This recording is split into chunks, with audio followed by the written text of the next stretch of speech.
After Arkansas, we move on to Auburn. Well, as everybody knows, Auburn won the national championship last year, and I think they're going to have another great year because of usually after the national championship you recruit really well, which they did, getting those 4 and 5 stars, get a bit of 3 stars. I'm interested to see how they're going to do. I wouldn't say they're going to repeat, maybe in a couple of years, but because they had Cam Newton, he was just like Superman or something like that. But I think Auburn will be good, though. They'll have definitely better than a fair season. They'll have a good season, and they just recruited really well across the board, especially on offense, as they usually do. So they're looking pretty good. It was just a tough loss to lose Cam Newton, and I'm interested to see how their new quarterback's going to do because he doesn't seem like that much of a dual threat. So we'll see how their offense repositions themselves for that. Well, speaking of their new quarterback, we don't actually know who it's going to be yet because there are 3 people that are possible choices.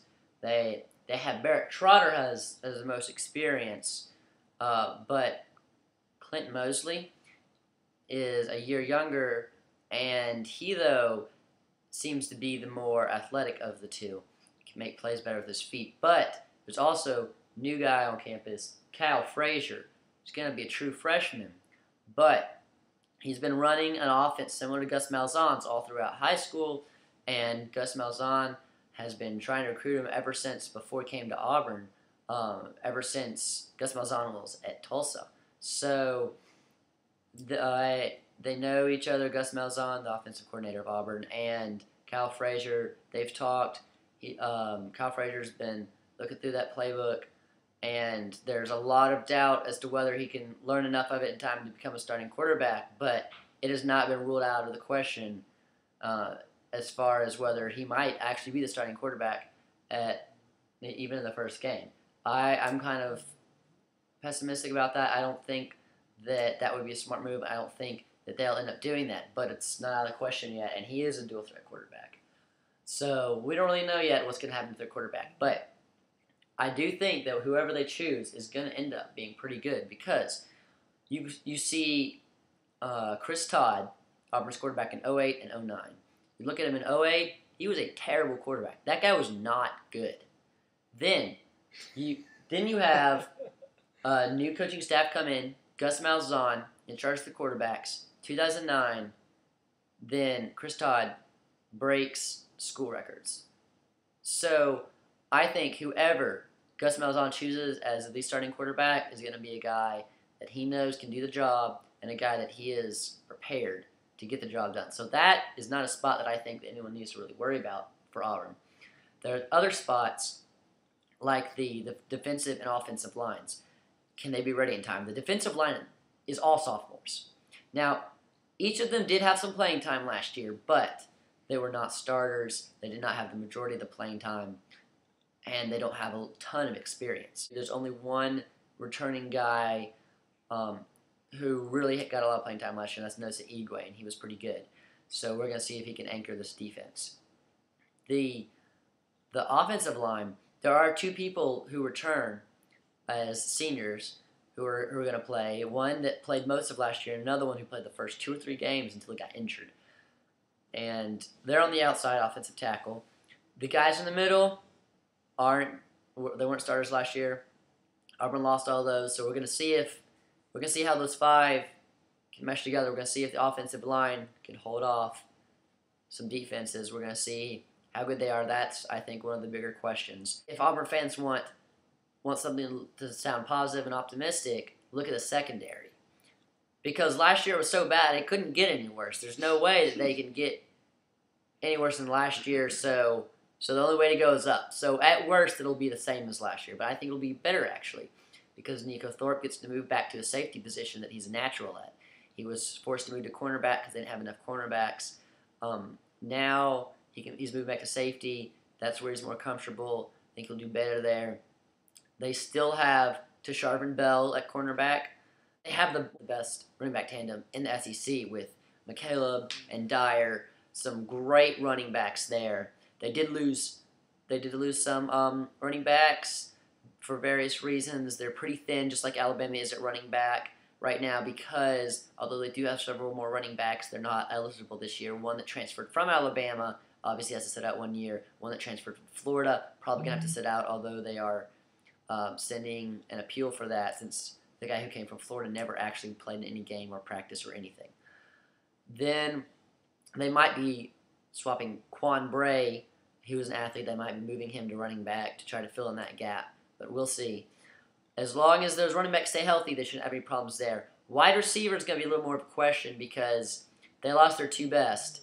Now, they do have Trevon Reed, who everyone is raving about. Everyone seems to think this guy's going to be so great. So we're going to see how good he is. If he turns out to be good, he could be a huge playmaker for Auburn. But if not, then I guess they're going to have to lean most heavily on their dependable tight end, Philip Litzenkirchen, and on their lone star wide receiver from last year, Emory Blake, because they lost the other two big wide receivers that they had from last year because they went off to the draft. So the next group we're going to talk about is LSU. As far as LSU is concerned, I've heard from around the board, and in my opinion too, they are possibly at the top of the recruiting list. Maybe number one, definitely the top five. They have just a truckload of 5- and 4-star recruits coming in. The question is, are those guys going to be ready? How are they going to adjust to the system? And they still got Jordan Jefferson. They still have a stout defense, along with the recruits coming in on defense. So LSU will be a force to be reckoned with, and I think they're going to have a pretty stout year. Interested to see how their offense is run, but their quarterback's still there, and they still have some returning players, so that LSU is going to be powerful this year, I think. I agree LSU is going to be one amazing football team. Now, a lot of people, pretty much everyone, says, oh no, Jordan Jefferson, that guy. Well, he has not been one of the better quarterbacks I've ever seen, that's for sure. Supposedly, word from LSU is that he has gotten a lot better during spring practice. I'm one of the pessimists in this area. I'm not so sure about that. Les Miles says he's going to be starting game one, not Zach Mettenberger, the junior college transfer that they got this year. I really don't see this working out. I think Jordan Jefferson's probably not going to be good enough. They're probably going to stick in Mettenberger. Mettenberger will probably end up being the starting quarterback before the year's over. But if Jordan Jefferson has finally turned over a new leaf, if he's finally going to be a decent quarterback, that's fine. I'm glad he's been able to work out his problems. But, man, that boy's got some problems. The last couple games last year, though, he did look pretty promising. Texas A&M in the bowl game, he looked actually like a decent quarterback. So if that continues over this year, maybe he will keep the starting job. We'll see. The position that I think they might have the hardest time in, there's middle linebacker where they lost Monster. I'm not sure who they can replace him with. We'll just see how that goes. But the rest of the defense looks really good. Younger, very talented, so talented. So I think they're going to be amazing. And then the other question is running back. They lost Ridley, their 1,000-yard rusher. So what are they going to do to replace him? They didn't have any other running back that really was really big all year long. They didn't have a solid second running back. At the end of the year, it is looking like Ware. He looks like if he keeps up what he did at the end of the last year, he could be pretty special. So we'll just see how that goes. We'll see who ends up being any really good running backs over LSU. They'll need at least one if they're gonna have a great offense. They still do have Jordan Jefferson though. If he stays in there, he's supposed to, he's pretty good at running that ball sometimes. So having a dual threat quarterback can be pretty advantageous, especially if you don't have any other running game. But if they can get a good running back there, then I think LSU is going to be just about impossible to defeat. They're just so talented everywhere. So we'll see how that goes.